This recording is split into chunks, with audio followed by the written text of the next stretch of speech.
Hello out there, I'm the oldest nerd. Farscape this week goes to show us that if it comes to something they want, there are no questions of morality. We've mentioned from the very beginning that there was not really any kind of friendship or esprit de corps between this group of criminals that populate Moya. But it's put in sharp relief in this story, where Rigel locates a planet where star charts can be obtained to locate all their home planets from the uncharted territories. Also make kind of a roundabout way so that they can avoid peacekeeper patrols. They meet Namtar, a scientist that can determine the location of one's home planet by taking a genetic sample from their eye.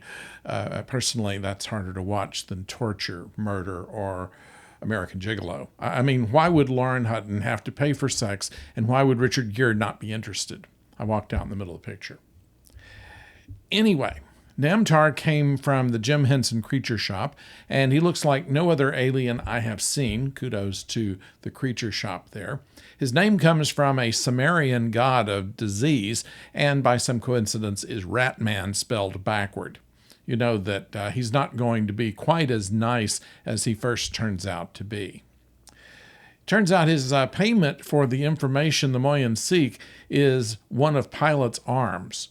Over the objection of Aaron and John, the others seem to believe that that's perfectly reasonable. Even Pilot is kind of resigned to it. He says, I was put here to be of service, first to Moya and then to the crew. Anyway, the crystal with the information is the MacGuffin then through most of the episode. When Moya signals she's unable to process all the information. The best she can do is to get directions to one planet. Now, I don't see the problem here, and it's one of the holes in the plot, in my opinion. If they went, say, to Hyneria, they would be in charted space after that, and they could find their ways home. Same way to Dargo's home planet or Zan's, but they don't seem to think about that here. They figured that the only way to get to any of these places is by this chart and by a direct route.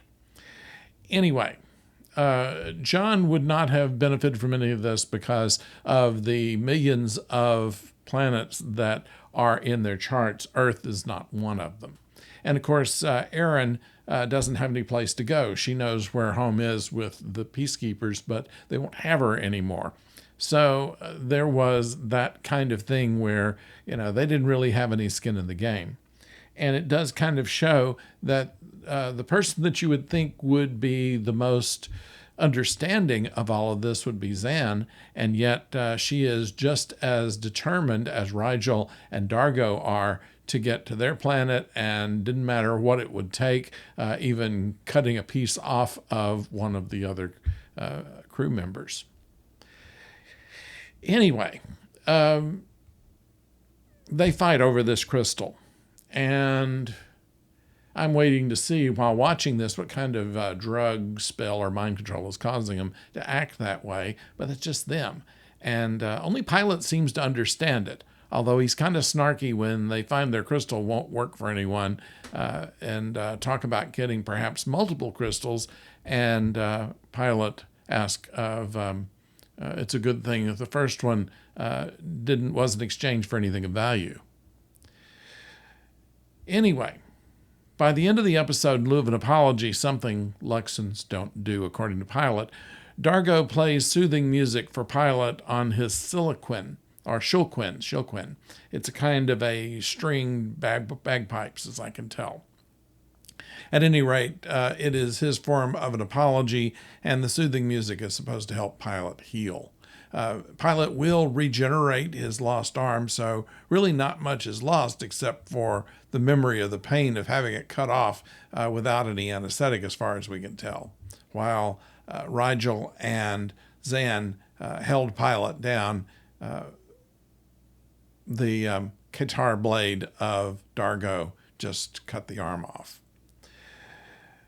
This is the first episode where we hear Frel, and we'll hear it in every other episode. It's easy enough to know in context what they're saying, and it's one of the ways they get authentic language without having to worry about censors.